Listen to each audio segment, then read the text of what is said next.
pain is inevitable, but suffering is optional. And that's what a pain motto should be. And I'm really happy and really excited, and I'm getting a lot of fulfillment and joy in what I'm doing.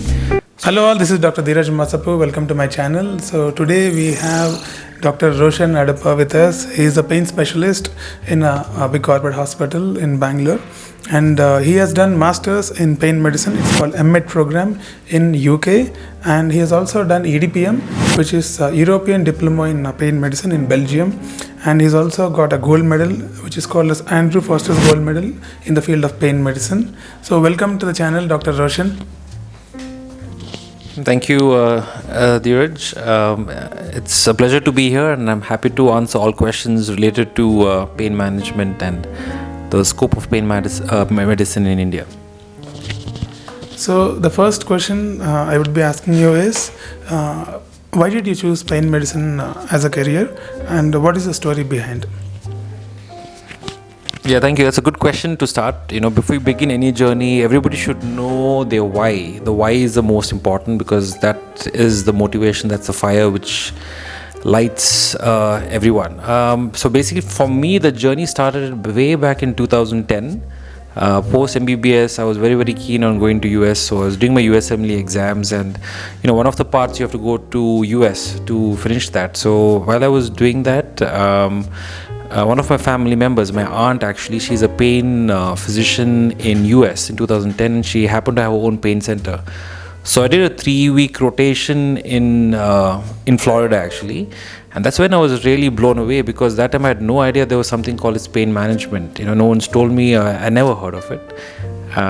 But those 3 weeks were one of the most pleasant experiences, because while walking around that center, there's so many thank you cards, and there were like so many people just expressing gratitude. And these are people who had suffered pain for many years, and when they entered the center, and they felt so happy that the pain had reduced and they improved functional and quality of life. So I think this is what I want to do, and I was not even sure how to go about it. So when I came back to India, I actually had an opportunity to, unfortunately USMLE didn't work out for me. That what I wanted I didn't get. So I came back to India, and through entrance exams I got an opportunity to either enter ENT or anesthesia, and I specifically chose anesthesia for the sole purpose of me doing pain management, because my aunt was also anesthesia and that's all I knew. So I did anesthesia for the sole purpose of doing pain, and not the other way around or anything. Like, I found out about that. And in post MD anesthesia, there were a lot of fellowships, there were a lot of actually cadaveric courses and, conferences, etc. And that's where I slowly kept going and to make sure this is something I enjoyed. And so when I entered these conferences or entered workshops, that's when I knew this is something I really want to pursue in the long run. It's not sort of flash in the pan or something. This is really what I was very passionate about, and I was lucky enough to be exposed to very great mentors. One of them was Dr. Mutagi. I would say he was one of the pain consultants where I worked. My first job post MD anesthesia. He was a pain consultant from UK, and following him around I really enjoyed. And he gave me only one advice. He said, "Roshan, whatever happens, do not be a needle jockey." So what that means was, when you're a budding pain physician, you're only worried about injection. I want to injection block. You go to any category course, everyone just block stations. And I never understood what that meant. Basically, what he was trying to say is, do not be so thin about just poking a needle. Pain is much more complex than that. And and I was lucky enough, while working in this corporate hospital, my first job, I got an opportunity to go to UK, where I did my masters. And UK was a much more holistic approach. They follow something called the multidisciplinary team approach for pain management, where they combine all different disciplines. And that's where I became more and more excited, and that's when I got a wholesome picture of what pain management is. You don't just look at the condition, at what the site is. You also look at the person, what he's going through mentally. You look at the family members, and then come up with a multidisciplinary team approach. And another important thing is, I always wanted to come back to India, even though I was in UK for 3.5 years with a good paying job. I left all that because I want to do something related to pain in India, because I'm very passionate about this field, and I know there's a big lacking of public awareness, and that's a big challenge which we'll talk about. public awareness is not there. Among the public, and sometimes even with the own medical fraternity, there's not much of awareness of what a pain management team or a pain management physician can offer to their practice. So I really want to come back to India and do something, because I know India has a big population and there's such a silent pandemic in India right now, where people are suffering chronic pain, not knowing how to go about managing it, or they seek the wrong advice, sometimes the wrong treatment plan. So this is why I came back and joined this corporate hospital again, and I know I'm pretty happy to say that I'm making a big difference in people's lives, because in the long run, we all want to, it's very difficult, always aspire to make a difference rather than aspire to make a living. Try to make a difference in people's lives, and that's one thing which people remember you in the long run. Superb. That's the story behind why Dr. Roshan has chosen pain as a specialty or as a career. So my next question would be, for an anesthesia resident, if he has to become a pain specialist in India to practice legally, then what are the different ways he can become in India and abroad if he chooses to? Right, yeah. That was the biggest question for me also. When I was an anesthesia resident or post-MD, I used to attend all the conferences. You see all the people teaching you, but no one actually gave me any guidance or anything how to become. Like everyone teaches, do this, do that. But how do you become a pain physician was very challenging. But coming to the point, there's a lot of more excitement among the anesthesia PGs. They're really interested in pain management. So in India, there are a few ways you can become. From what I know, the Medical Council of India has one sort of PDCC 1 year recognized fellowship in Banaras Hindu University. But if you want to do fellowships, there are plenty of sort of private pain hospitals and centers which offer fellowships. They offer you a 1 month fellowship, a 3 months, 6 months, even 1 year. 1 year fellowships. Some of them are paid even. Some of them are also paid. So there are centers across Bombay. There's a couple of centers in Delhi. There's one in Kolkata and one in Chennai. You can look it up in the website. You can see the names also. They're excellent centers. They're very, very high volume centers. I know a lot of people who've done that fellowships. I would advise at least minimum of 6 months, because less than 6 months does not make any sense, because pain, just to get a grasp of the subject, will take you 3 months. And then it will take you another 3 months to sort of hone your skills on your injections and clinical examination, how to come up with a management plan, etc. Ideally, minimum 6 months, best is at least up to a year. So at the end of this 1 year, you get the fellowship called as FIPM, which many of these centers offer. It's called the Fellowship in Pain Medicine. So if you I'll just tell you the few names. You have the Delhi Pain School in Delhi. You have in Mumbai, you have I think it's Dr. Kailash Kotari's center is there. In Chennai, you have Synapse. In Kolkata, you have I think Dardia Pain Center. So these are the big pain centers which offer private fellowships. Obviously, you have to pay for it. It is a paid fellowship. There are fees. You have to pay for the fees. But they have a very structured teaching program. They have teaching PPT in the morning and other subjects. In the afternoon, you'll be seeing patients. So if you just type a simple thing like pain fellowship in Chennai, it should pop up. So that is going through the private way. And I also advise any MD resident or DNB candidate to become the member of the Indian Society for the Study of Pain. That's ISSP. That's the national body for the pain management in India. And they also conduct an exam called the FIAPM. That is a fellowship in advanced Indian Academy of, basically fellowship of the Indian Academy of Pain Medicine, which is the IAPM. But you first have to become member of the Indian Society for the Study of Pain, and that website will have all your details on how to pass that exam. There is an entry exam and there's an exit exam, and once you follow that and once you pass that, you get a degree called as a FIAPM. So many of the pain physicians in India, from what I know, my colleagues, they did the private fellowship for 6 months, FIPM. So once they got the grasp of it, they were able to clear the FIPM also, Fellowship in Advanced Pain Medicine. So those are the ways you can become a pain physician in India. If you want to go abroad, UK has a few fellowships. I think you'll also be talking about it sometimes in your other videos, how to go, how to get fellowships in UK. What I did was, there's a program called the MEd program. It's called the Masters in Medicine program. You can also check out the website. I think it comes under the WWL NHS Trust MEd program. You can check out that website. Edghill University. Basically, it's a tie-up between the Wrightington NHS Trust and the Edghill University, which is based near Liverpool. It's a three-year program. It is a proper master's program. So you'll be doing your theses, your original theses. You'll be doing research protocols. You'll be seeing pain patients. You'll have a pain injection list.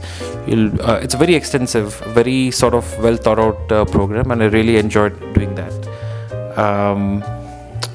And once you do that, I also did something called as the European Diploma of Pain Medicine, EDPM. That is organized by the European Pain Federation, which is the second largest pain body in the world. Anybody can take that, basically. All you have to do is become a member of the European Pain Federation, and there's two parts to the exam. One is the online MCQs, which they usually conduct, I think, once or twice a year. And the second part is the practicals. You actually have to go to Belgium to do that, and that contains basically OSCEs, Vivas, case presentations, examinations. So you clear both of that, you get the EDPM. So you can do that anytime you want. You don't have to wait or anything, but provided you're at least confident enough to, you'll pass the exam.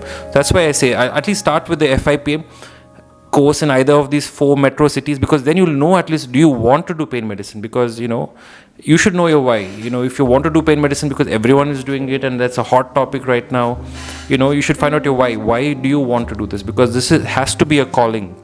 It is a very challenging field, because you're going to get a lot of challenging patients with a lot of challenging cases, and patient expectations and management is very, very important. So you really have to know if that's a calling. So I always suggest for any upcoming pain physician, do attend the sort of these private fellowships called the FIPM in either Mumbai, Chennai, Kolkata and Delhi. See if you like it, and then clear the FIAPM, that is the ISSP exam. So based on these 2 qualifications, you can start your practice in India very easily. And in addition to that, you can go do the EDPM exam in Belgium. And if you're really, really good and you want to do the best, I would say the highest qualification right now is called the FIPP. It's a fellow in pain practice that is only conferred by the World Institute of Pain, WIP, that is based in US. It's the same. You just have to become member of the World Institute of Pain, and there's a 2-part exam. One is the online MCQs, but the second part is actually cadaveric test. They actually make you test the injections, and very, very strict guidelines. Very difficult exam to pass. It's usually conducted in one of the World Institute Pain conferences across the world. Expensive. It's quite an expensive exam. It comes to nearly $2,500. So you better be sure you want to do that. But if you get that qualification, that's like the highest. There's nothing higher than FIPP, I would say, because that's recognized world over. Of course, UK, US, they all have their individual qualifications, but FIPP is one of the difficult qualifications. So that's the highest. That should be your last goal, actually. But in India, as I said, it's much easier, and give it a shot. Thank you, Roshan. I think everyone got a very good idea about what are the different courses available in India, abroad, and which one you should do. That you have to decide. So the next question would be, many people are asking if cities and towns, if we differentiate, some want to settle in their places. It might be a town or a tier 2 city, and metros. So how should one get ready for this? Because you told so many courses are there. If somebody is planning to stay in a tier 2 city or a town, should he do all these courses, or what is your opinion on that? How is the practice going to be? Yeah, that's an interesting point, because the biggest challenge, like I said, in India is lack of patient awareness. So you're not going to open a pain center and expect patients just to walk in, because what happens in India, or most parts of the world for that matter, you have a back pain, you're going to go see the orthopedician, the neurosurgeon. You have knee pain, you're going to see the orthopedician. You have a headache, you're going to see the neurologist. You have abdominal pain, you're going to see the gastroenterologist. So there's not much of awareness of what pain management is.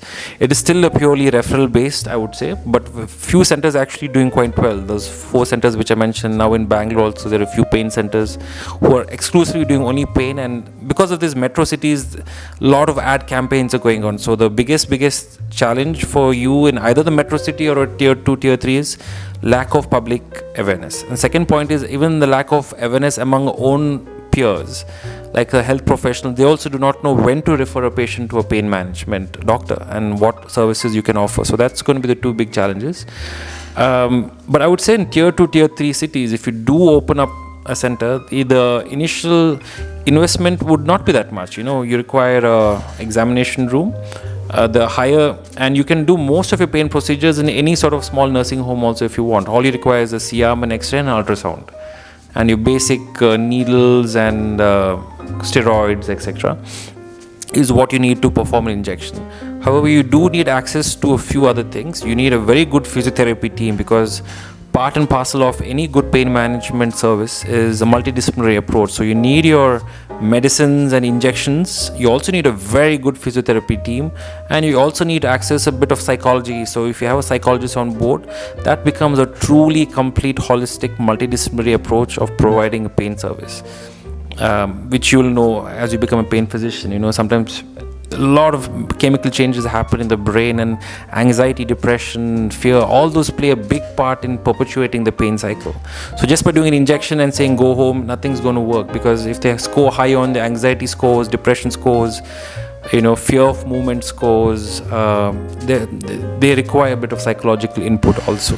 So in tier 2 cities, tier 3 cities, you might have challenges in access to a psychologist and a good physiotherapy team, but at least start off. I would say in tier 2, tier 3 cities, it's easier to sort of build up your name, because if you have access, if you have good contacts, going to the local nursing homes and hospitals, you can tell what services you offer, and most of the nursing homes will be happy for you to come and do the procedures, in their setup.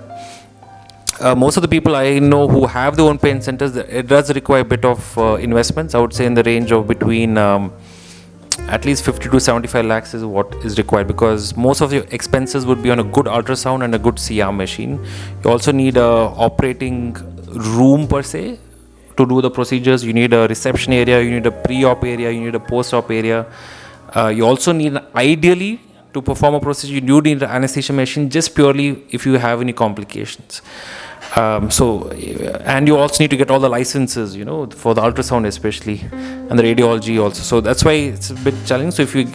But even then, you can just open a clinic in tier 2, tier 3, do a good sort of marketing. You need to spend a little bit of time and money on marketing, I would say, in the local advertising, papers, and just going around telling people you have these services, So it's easier to build your name in a tier 2, tier 3. In a tier 1 city like Big Cosmos, every corporate hospital will have need for the pain management, but the challenge will be no one's going to hire you just purely to do pain physician, including me and all the pain physicians I know in big hospitals.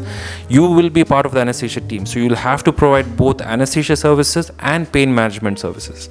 So that's up to you to decide how you want to do what. Maybe you can do 3 days you can do anesthesia, maybe 2 days pain, or every day, maybe morning you can do anesthesia list and afternoon you want to see pain patients. So it depends on what sort of career plan you have with your department. So in a bigger hospitals, it's very difficult to do exclusively pain, because it's still an upcoming field in India. So if you want tomorrow just want to do pain management, I would still advise you to hold on to anesthesia, be good in anesthesia also, because your bread and butter will still be your anesthesia, right, in India.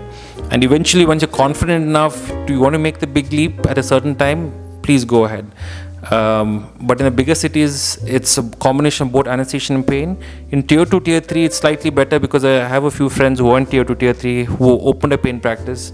6 months, it is a bit of a struggle, but by the time the name comes up, word of mouth spreads. It's your local town, you will have people, you'll have contacts, people will just refer, and your name really builds up. And that is the other thing. But ideally, you should have a combination of both. Some of the pain physicians who I know also work in a corporate hospital, but maybe once or twice a month they go to the tier 2, tier 3, the local, where the native town is, and they do pain management practice for 3 or 4 days. So they build the name in those. Ideally, you should cover an area of 3 to 4 districts in and around your local town. You really have to go on small nursing homes, spread your word, and then they come back to the bigger cities back and do the anesthesia and pain. So you might have to combine both. I would say it's going to be another at least 5 years before people are aware of what pain management is. But once people are aware, I think I would probably see 5 years from now people only doing pain management from the beginning itself. But right now my advice is don't let go of anesthesia yet. Super, Roshan. I think they got an idea about, because some people have asked the question before where to settle. I hope that guy got the answer. So in between, you're telling the kind of services that pain provides. See, most of us know that pain management is like you give. What kind of services actually are there here? Like when you go to a hospital and when you tell them like back pain service, what are the different services you provide? Right. So the International Association of Study of Pain has said there's basically 7 types of pain. To keep it simple, the first, and you should cover, as a pain team, you should cover services for all 7 types of pain. The first is called the primary pain. Primary pain is conditions like fibromyalgia, central fatigue syndrome, generalized aches and pains where you rule out everything and still patient has pain. That comes under fibromyalgia, primary pain. It's more of central sensitization, more in the brain. Then you have the most common pain in the world, your musculoskeletal pains, your arthritis, all your osteoarthritis of neck, shoulder, hips, knees, ankles, etc. Then you have the post-traumatic, post-surgical pain. So any pain which lasts for more than 3 months is chronic pain. So any pain which lasts more than 3 months after a surgery, that comes under us. Within 3 months, usually still acute pain. So any anesthetist should be able to treat a post-surgical pain. But any pain which lasts more than 3 months post-surgery, etc., is called post-surgical pain. And the next biggest thing what many pain physicians get referred to is cancer pain. And that's a big burden here in India and the world. Cancer pain is a huge thing where you have to make patients feel comfortable. And now more and more people are living longer. It's not like before it's bedridden cancer means you're going to die. People live long for about 10-15 years, but you still have to make them sure they're comfortable and functionality is not deterred. So that's the fourth is the cancer pain. Then you have neuropathic pain, your specialty. So any pain coming from damaged nerves, post-stroke pain, your normal radicular pain, your sciaticas, your trigeminal neuralgias, etc. That comes diabetic neuropathies, so that comes under neuropathic pain.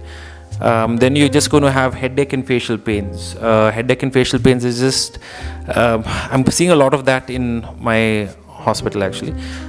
So any sort of headaches, trigeminal neuralgias, again, atypical facial pains, tooth pains, etc.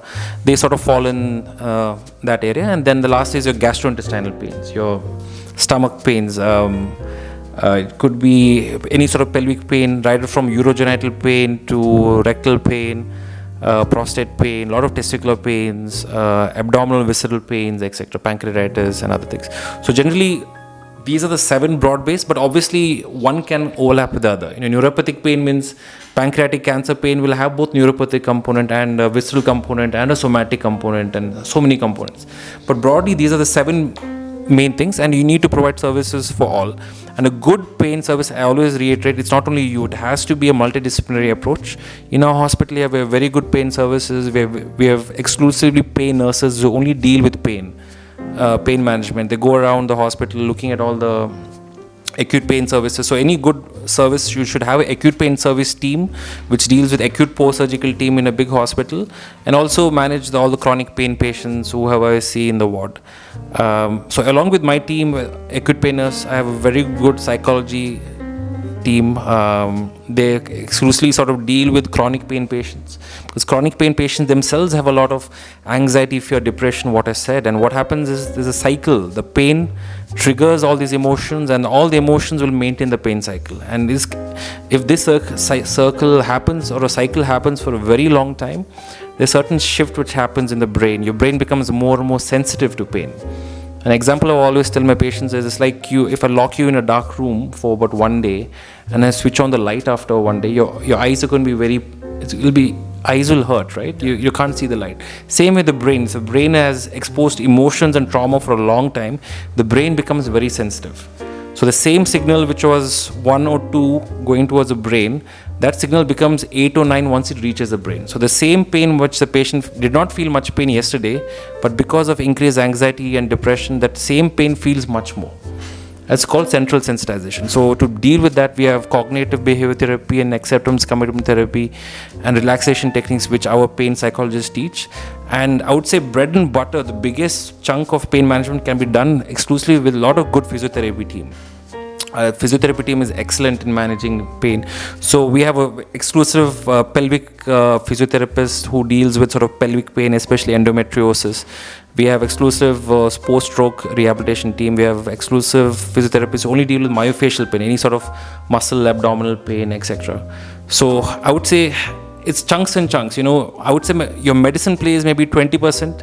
Injection, I would say 30%. So that's 50% of your contribution. 30% of the contribution will come from the physiotherapist and another 20% from the psychologist. Okay, so you really need to understand how the other disciplines approach and have a good rapport among all of them. Generally, what I do with very complex cases, I call all of them. We discuss the same patient, and we, among ourselves, come up with a treatment plan. So it's not like a closed group or anything. You really need to open up your horizon, and it's completely team approach. So if you're opening the services, like I said, as a pain doctor, you need to do a couple of things. You need to be good at your medication prescriptions. You need to be good at your injections. You need to be good at providing physiotherapy services and then psychology services. These 4 things, if you have pretty much, you're going to provide good service to your patient. Superb, very nice. So if the next question would be, if anesthesia student is watching this video and his ambition is to become a pain specialist in future, what book should he read in the MD time or immediately after finishing, or is there any YouTube channel which is dedicated for what kind of resources he should be reading? That's a good question. So I'm still learning. I'm still a student, by the way. Even if you do all these things, pain is always expanding, pain is always changing. You should never ever be happy with what you've done. You always have to learn. Even every day, if I have time, I look at YouTube videos. I'm always learning. I'm always going for conferences and workshops. In fact, I'm going to a workshop end of this month actually. I just want to learn as much as possible because you're not going to learn everything in those 3 years also. So I keep looking at YouTube videos. There are a few people who I follow. As your MD anesthesia, right? As you're doing it, even if you don't have exposed to pain, be good with your regional blocks, right? Be good with your upper limb, because once you get the needling skills using the ultrasound, then it's just a matter of time knowing where to put the needle, where to put the ultrasound. So, it doesn't mean I don't have exposure to pain. Regional anesthesia is pain management in the end, right? So be good at those things. So I follow a couple of YouTube channels. There's a guy called KJ Lin. He's a Toronto-based physician who does a lot of good regional anesthesia blocks. I've learned a lot from his videos. There's also a pain physician from Singapore called Lee, and I follow a lot of his videos. In terms of books, there's a lot of online material. I have a ton of e-books actually. I didn't buy any physical books. I have a lot of e-books. I would suggest if you want to learn, especially master your ultrasound skills, there's a guy called Peng. You would have Peng's block, right? Yeah, Peng. So Peng has a lot of material out there. His book on ultrasound guided blocks is excellent. That's a good place to start at least your pain journey. And then also there's a lot of interventions by Siam guided blocks. There is one book I'll tell Dheeraj to enter in the link, the description. So you need to know your ultrasound skills, which should form a majority of your practice, and you also you should know your Siam guided skills. That's a separate book for that. Yes, I'll be happy to share all my ebooks with you. Yes. Send it to them through the link which is there in the description. So you just click on the WhatsApp link, and after a few days, after many people join, I'll put the ebooks there. Yes, that's a good idea. So those are the materials actually. I would say, but start your journey with small. The books can be a bit overwhelming sometimes.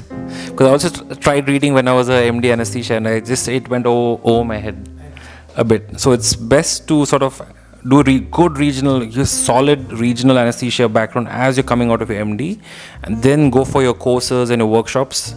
Make sure you like it. then go for your FIPM by doing a private 6-month to 1-year fellowships in any of these private centers, and then pass your FIPM exam. So these 2 qualifications should set you on the path. Thank you very much, Roshan. A lot of insights the audience have got after this interview. Now they know a lot about pain medicine. So what are your conclusion points to the audience who really want to become, pain specialists in future? I'd just like to say it is an exciting field, and I think we all became doctors to sort of, in a crudest basic sense, to take away someone's pain. And you won't get a bigger satisfaction when someone comes to your center suffering from years and years of pain, and through your effort and time and patience, patient gets better, and that grandfather who's able to lift the grandchild, or a person who's able to walk who's not been able to walk for some time, or meet their friends, go out for dinner, lunch. Those are the small things which you need to aim for. And going forward, India is a 1.2 1.3 billion population, and we know there's at least 10 to 30% of people generally in any country or population are suffering chronic pain. That's about 304 million people in India right now have chronic pain, and hardly few pain physicians. There's going to be huge demand going forward in the future, and it's exciting. It's changing all the time. So if it's your forte, if you want to make a difference in a patient's life, and again, it's not for everyone. Once you actually get into the nitty gritty of it, it's not all just injections.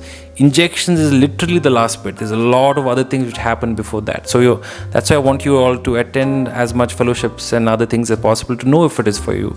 But if it is for you, there's nothing more satisfying than pain. There's a saying which I always like to think, pain is inevitable, but suffering is optional. And that's what a pain motto should be. And I'm really happy and really excited, and I'm getting a lot of fulfillment and joy in what I'm doing. So I hope to see more and more young people joining this field, because more and more people join, more and more people are aware, and good things are going to come from this.